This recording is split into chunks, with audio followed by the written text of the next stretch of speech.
ইতিপূর্বে এমন জাতি, এমন সম্প্রদায়কে আমি ধ্বংস করেছি, কত সম্প্রদায়কে ধ্বংস করেছি, যাদেরকে পৃথিবীর মধ্যে আমি কি করেছিলাম?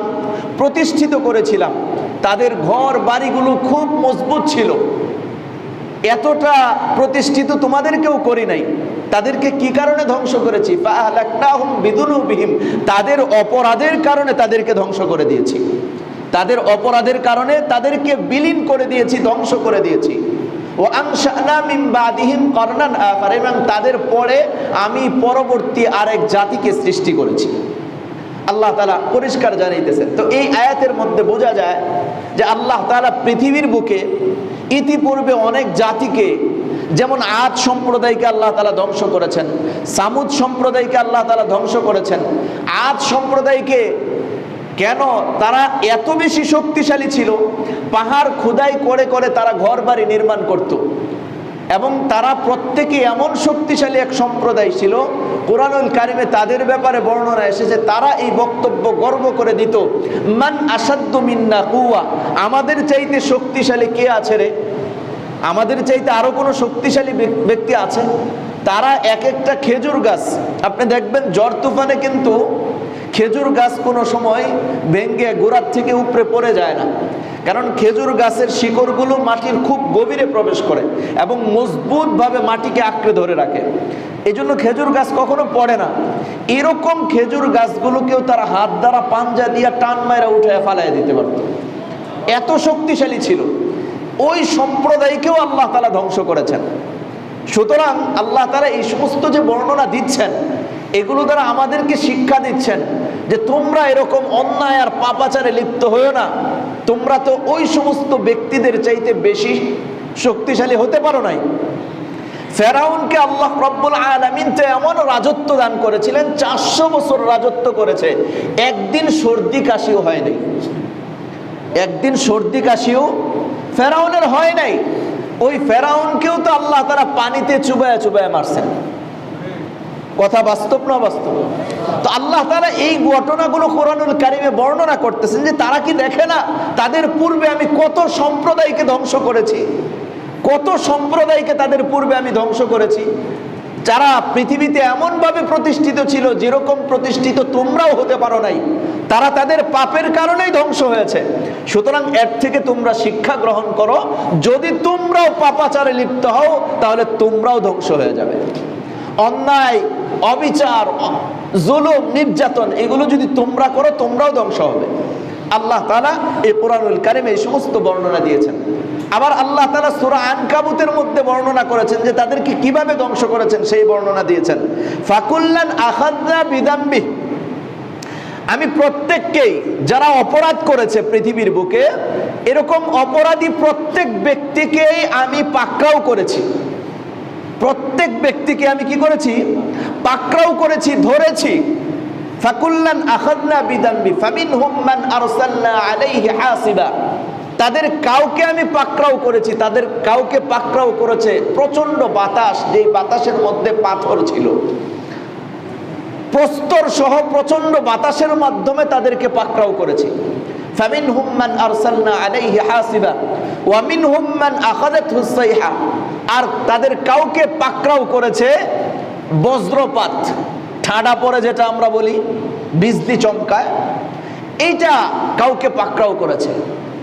ফামিনহুম মান আরসালনা আলাইহি হাসিবা ওয়া মিনহুম মান আখাযাতহু সাইহা ওয়া মিনহুম মান খাসাফনা বিহিল আরদ, আর কাউকে আমি জমিনে ভূগর্ভে বিলীন করে দিয়েছি, জমিনের মধ্যে দাবিয়ে দিয়েছি। ফামিনহুম মান আরসালনা আলাইহি হাসিবা ওয়া মিনহুম মান আখাযাতহু সাইহা ওয়া মিনহুম মান খাসাফনা বিহিল আরদ ওয়া মিনহুম মান আগরাকনা, আর কাউকে আমি পানিতে নিমজ্জিত করেছি। ওয়ামা কানাল্লাহু লিয়াযলিমাহুম ওয়ালাকিন কানু আনফুসাহুম ইয়াযলিমুন, আল্লাহ তাআলা বলেন যে আল্লাহ তাদের উপর জুলুম করার ছিলেন না, মানে আল্লাহ তাআলা তাদেরকে শাস্তি দেওয়ার ছিলেন না। আল্লাহ তাআলা তো জুলুম করেন না কারো উপর, তাদেরকে আল্লাহ তাআলা শাস্তি দিতেন না। ওয়ামা কানাল্লাহু লিয়াযলিমাহুম ওয়ালাকিন কানু আনফুসাহুম ইয়াযলিমুন, বরং তারা নিজেরাই নিজেদের উপর জুলুম করেছে, অন্যায় করেছে, অবিচার করেছে। এই কারণে আল্লাহ তাআলা তাদেরকে পাকড়াও করেছেন।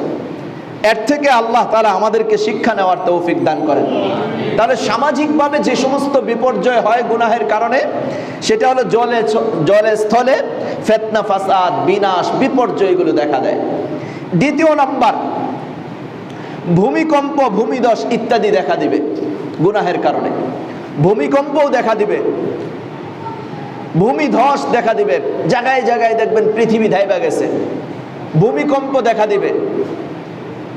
কুরআনুল কারীমের মধ্যে আল্লাহ তাআলা ইরশাদ করেন, আফা আমিনাল্লাযীনা মাকারুস সাইয়্যাতি আন ইয়াখসিফাল্লাহু বিহিমুল আরদা আও ইয়াতিয়াহুমুল আযাবু মিন হাইথু লা ইয়াশউরুন আও ইয়াখুযাহুম ফি তাকাল্লুবিহিম ফামা হুম বিমুজিজিন আও ইয়াখুযাহুম আলা তাখাফফুফ।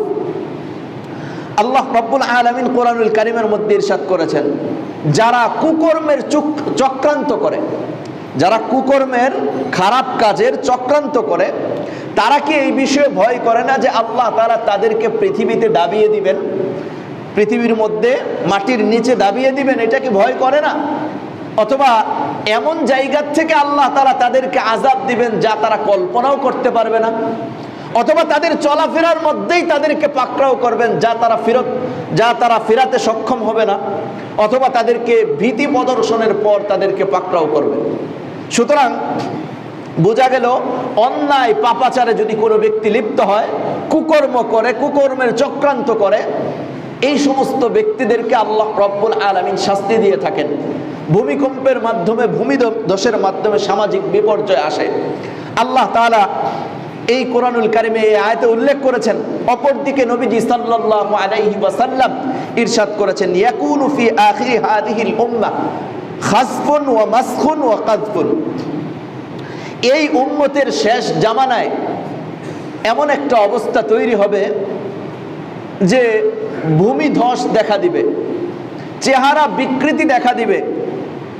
এরকম ভূমিধস দেখা দিবে, চেহারার বিকৃতি দেখা দিবে। তো সাহাবায়ে কেরাম জিজ্ঞাসা করেছেন, ইয়া রাসূলুল্লাহ আনুহলাকা ওয়া ফিনাস সালিহুন। এই যে আমরা ভূমিধসের মাধ্যমে, আপনি যেটা বললেন, এই জামানার, এই উম্মতের শেষ জামানায় ভূমিধস বিপর্যয় এগুলো দেখা দিবে, যে এইগুলো কখন? আমাদের মাঝে নেককার লোক থাকতেও কি এগুলো দেখা দিবে? এই বিপর্যয় কি আমাদের মাঝে যে যখন নেককার লোক থাকবে ওই অবস্থায়ও কি আসবে? নবীজি পরিষ্কার বলেছেন, নাআম, ওই অবস্থায় আসবে। ইদা যাহারাল খাবাস, যখন প্রকাশ্যে অশ্লীল কার্যকলাপ হতে থাকবে, যখন প্রকাশ্যে অশ্লীল কাজ হতে থাকবে, তখন তোমাদের মাঝে নেককার লোক থাকা সত্ত্বেও এই সমস্ত বিপর্যয় সমাজের মধ্যে দেখা দিবে। বলেন তো, আমাদের সমাজে অশ্লীল অন্যায় এইগুলো প্রকাশ্যে হচ্ছে না শুধুমাত্র গোপনে হয়? হ্যাঁ, তাহলে এই যে সমস্ত, নবীজি পরিষ্কার বলেছেন, এই যে চেহারার বিকৃতি অথবা ভূমিধস ভূমিকম্প এগুলো যে হচ্ছে, এগুলো কিসের কারণে? প্রকাশ্যে অশ্লীল কার্যকলাপ হওয়ার কারণে। আল্লাহ রাব্বুল আলামিন আমাদেরকে এই সমস্ত প্রকাশ্য অশ্লীল কার্যকলাপ থেকে বেঁচে থাকার তৌফিক দান করেন। অপর এক হাদিসে নবীজি এটাও বলেছেন যে এই সমস্ত বিপর্যয় আসবে, ভূমিধস আসবে, এরকমভাবে চেহারার বিকৃতি হয়ে যাবে, এরকম বিভিন্ন বিপর্যয় দেখা দিবে। তো এই যে বিপর্যয়গুলো দেখা দিবে, সাহাবায়ে কেরাম জিজ্ঞেস করেছেন, এটা কখন? মাতা দাক, কখন এগুলো দেখা দিবে? নবীজি পরিষ্কার ইরশাদ করেছেন, ইদা যাহারাতিল কাইনাতু ওয়াল মাআজিফ ওয়া শুরিবাতিল খুমুর। যখন গায়িকার প্রচলন বেশি হবে। গায়িকা আমাদের এখানে আছে না নাই? প্রচলন বেশি হবে, বাদ্যযন্ত্রের ব্যাপক প্রসার ঘটবে, গায়িকাদের ব্যাপক প্রসার ঘটবে, এবং মদ্যপান, মদ পানটা এটা ব্যাপক প্রসার ঘটবে।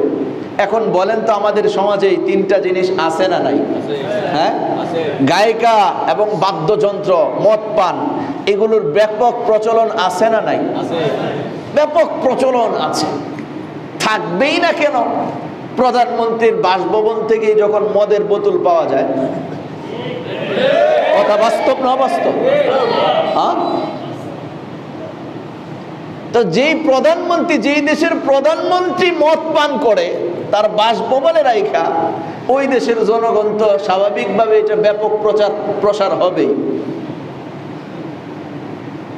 আল্লাহ রাব্বুল আলামিন আমাদেরকে হেফাজত করেন, এই সমস্ত অন্যায় পাপাচার থেকে আমাদেরকে হেফাজত করেন, বেঁচে থাকার তৌফিক দান করেন, যেন এই সমস্ত পাপাচারের কারণে আল্লাহ রাব্বুল আলামিন নবীজির পক্ষ থেকে যে সমস্ত বাণী শুনিয়েছেন বিপদ আপদের, সামাজিক বিপর্যয়ের, এই সমস্ত বিপদ আপদ থেকে আল্লাহ তাআলা আমাদেরকে রক্ষা করেন।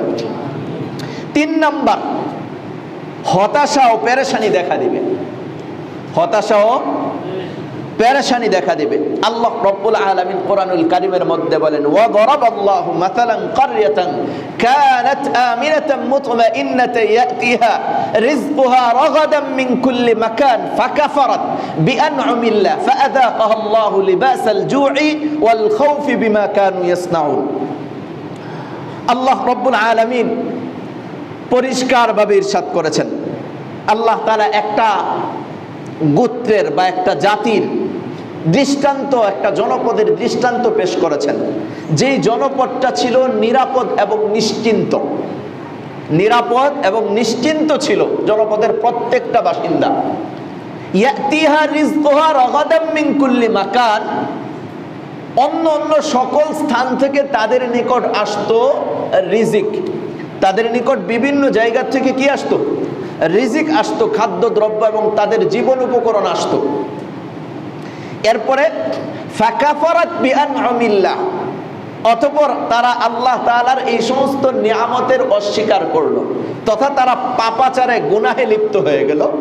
আল্লাহ তাআলা ফাআযাকাহুল্লাহু লিবাসাল জু'i ওয়াল খাউফি বিমা কানু ইয়াসনাউন, তাদের এই অপরাধের কারণে, পাপাচারের কারণে, জুলুমের কারণে, নির্যাতনের কারণে, নিপীড়নের কারণে আল্লাহ তাআলা তাদেরকে ভয় এবং ক্ষুধায় আক্রান্ত করে দিলেন, ক্ষুধার স্বাদ আস্বাদন করালেন, ভয়ের স্বাদ আস্বাদন করালেন।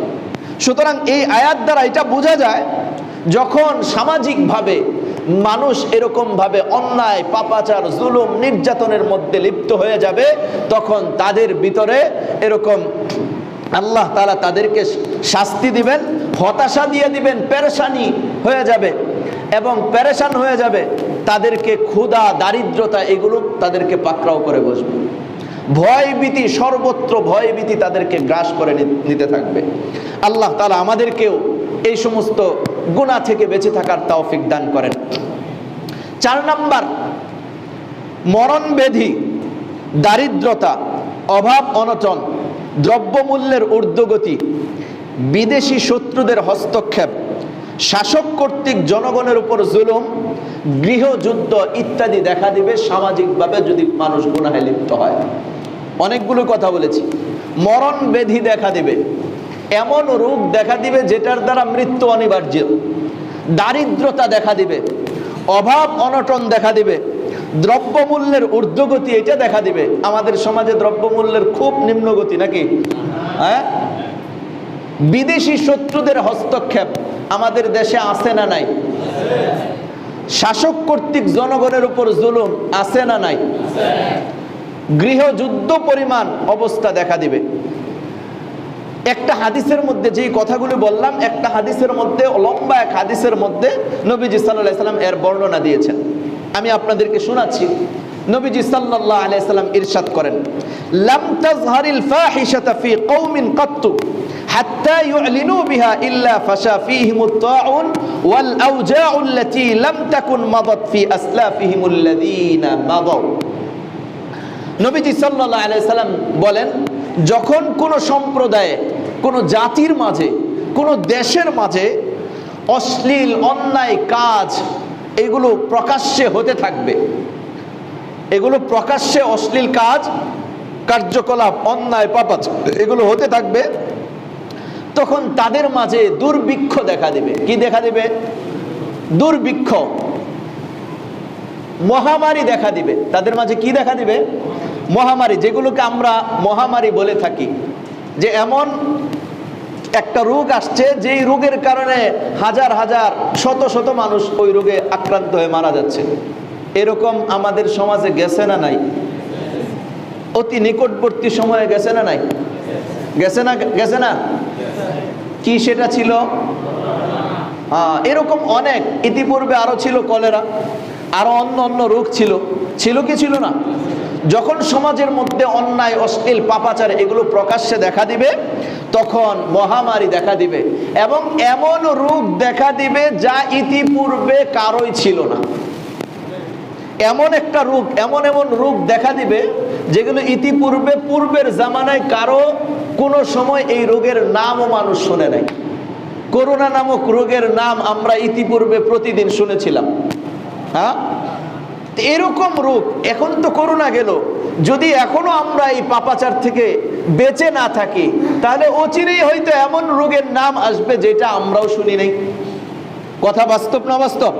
কারণ নবীজি সাল্লাল্লাহু আলাইহি সাল্লামের কথা তো প্রত্যেকটাই সত্য। এরপরে নবীজি বলেন, ওয়ালাম ইয়ানকুসুল মিকিয়ালা ওয়াল মিজানা ইল্লা উখিদু বিসসিনিনা ওয়া শিদ্দাতিল মাউনাতি ওয়া জুরিস সুলতানি আলাইহিম। নবীজি বলেন, যখন মানুষ ওজনে এবং পরিমাপে কম দেওয়া শুরু করবে, ওজনে এবং পরিমাপে কম দেওয়া লোক আমাদের সমাজে একেবারে অল্প না খুব বেশি, অনেক বেশি। এই পাপাচারে যখন মানুষ লিপ্ত হবে, ওজনে পরিমাপে কম দিবে, তো নবীজি সাল্লাল্লাহু আলাইহি সাল্লাম বলেন যে তাদের মাঝে দুর্ভিক্ষ দেখা দিবে,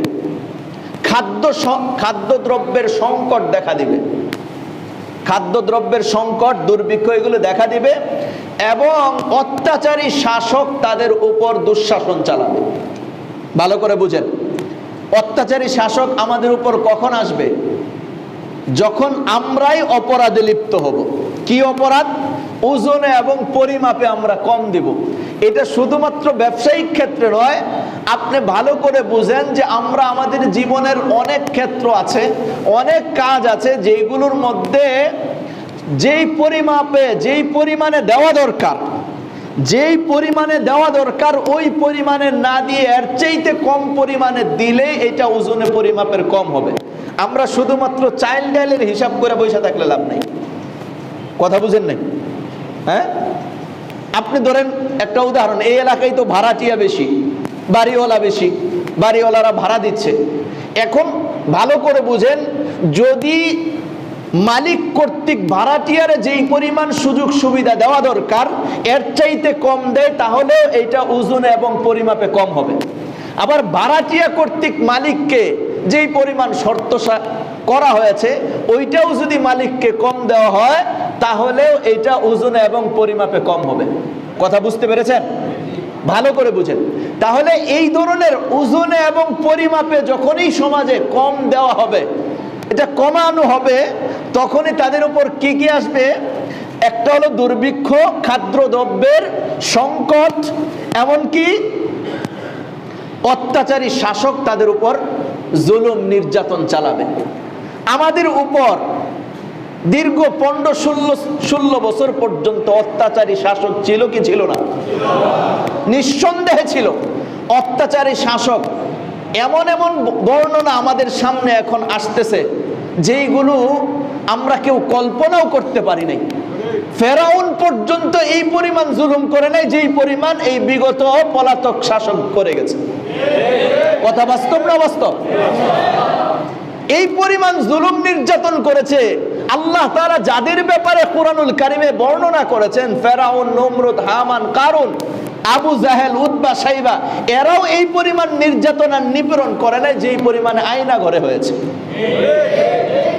তো এই যে একটা অত্যাচারী শাসক আমাদের উপর থেকে আল্লাহ তাআলা সরিয়ে দিয়েছেন, আল্লাহ তাআলা সরিয়ে দিয়েছেন, এখনো যদি আমরা আমাদের কর্মের মধ্যেই লিপ্ত থাকি, অর্থাৎ ওজনে পরিমাপে এখনো কম দিতে থাকি, তাহলে আপনি জেনে রাখেন অত্যাচারী শাসক দ্বিতীয়বারও আমাদের উপর, আমাদের ঘাড়ের উপর চেপে বসতে পারে।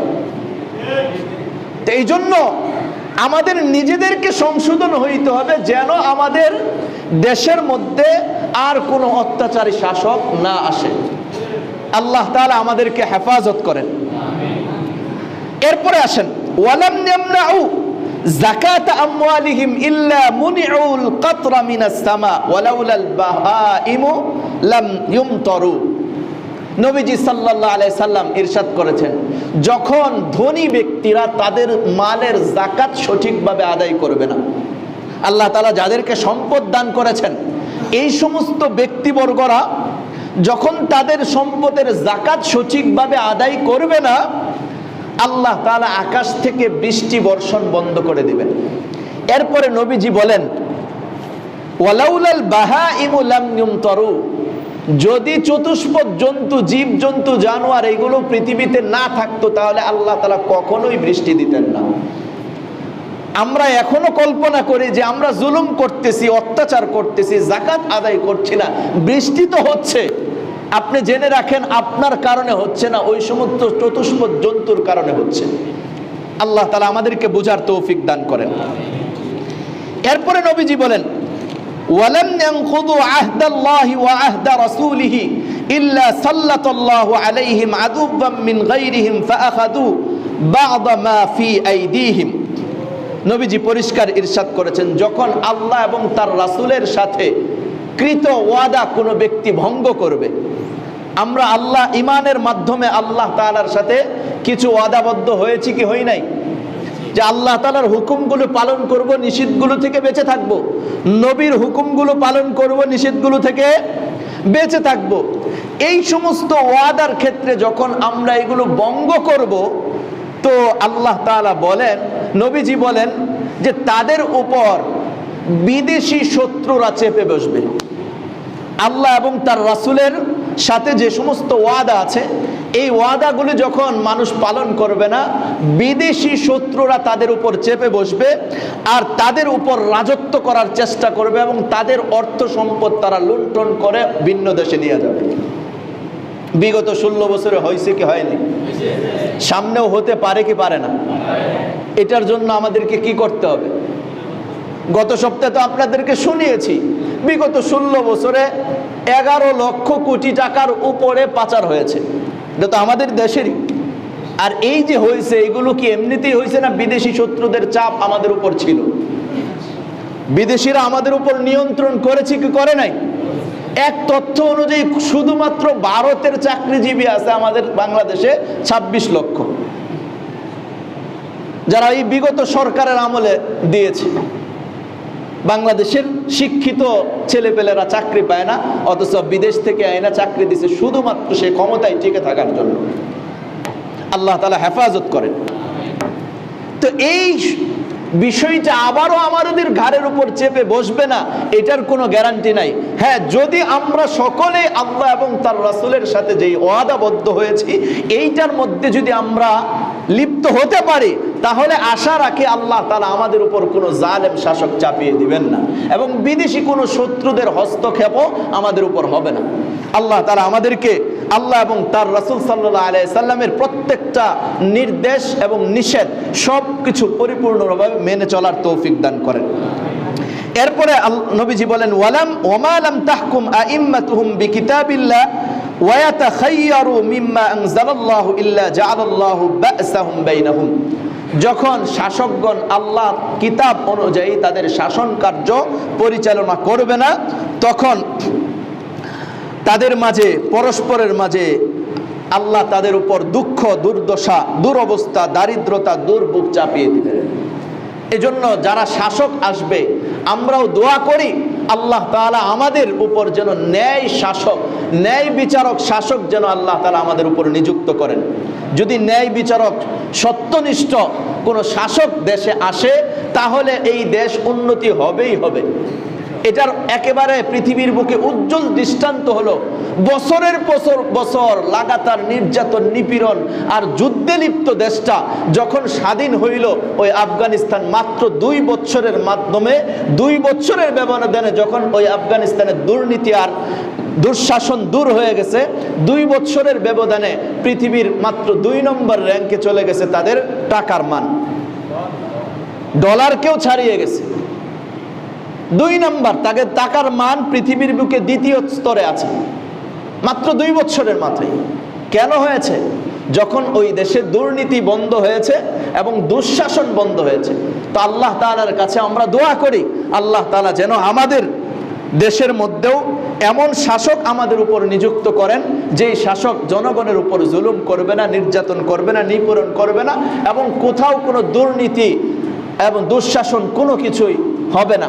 আল্লাহ রাব্বুল আলামিন আমাদের উপর এরকম শাসক নিযুক্ত করে দেন, যেই শাসক প্রতিনিয়ত জনগণের কল্যাণে, ইসলাম এবং মুসলমানের কল্যাণে এবং অন্য অন্য ধর্মাবলম্বীরাও যেন তাদের ধর্ম সঠিকভাবে পালন করতে পারে, সেই ব্যবস্থাপনাও যেন শাসক কর্তৃক থাকে। কেননা অন্য ধর্মের তাদের ধর্ম পালনে নিষেধাজ্ঞা করবে এই বিষয় ইসলাম সমর্থন করে না। তাদেরকে ইসলামের দাওয়াত দেওয়ার জন্য বলে ইসলাম, কিন্তু তাদের ধর্ম পালনে বাধা দেওয়া এটা ইসলাম নিষিদ্ধ করে না। আল্লাহ রাব্বুল আলামিন আমাদেরকে বুঝার তৌফিক দান করেন। 5 নাম্বার বিষয় হলো অপমান, অপদস্থতা নেমে আসবে যদি আমরা পাপাচারে লিপ্ত হই।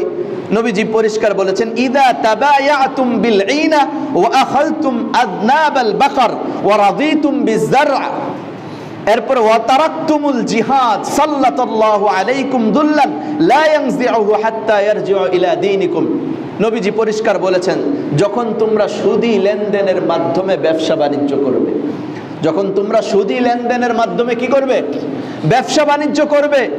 ওয়া আখালতুম আযনাবাল বাকর,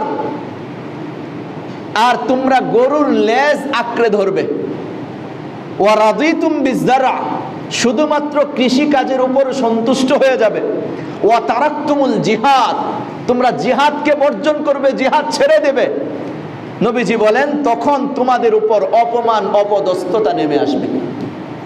কয়টা কথা?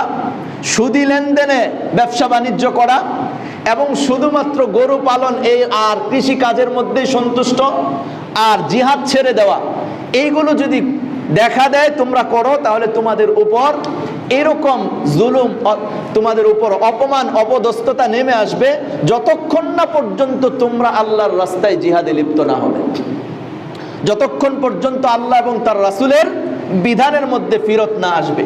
আল্লাহ রাব্বুল আলামিন আমাদেরকে জীবনের প্রতিটা ক্ষেত্রে, প্রতিটা মুহূর্তে নবী করিম সাল্লাল্লাহু আলাইহি সাল্লাম এবং আল্লাহ তাআলার নির্দেশ পালন করার তৌফিক দান করেন। 6 নাম্বার, সেটা হলো জয় পরাজয়ে রূপান্তরিত হয়ে যাবে। জয়টা কি হবে? পরাজয়ে রূপান্তরিত হয়ে যাবে যদি আমরা গুনাহে লিপ্ত থাকি।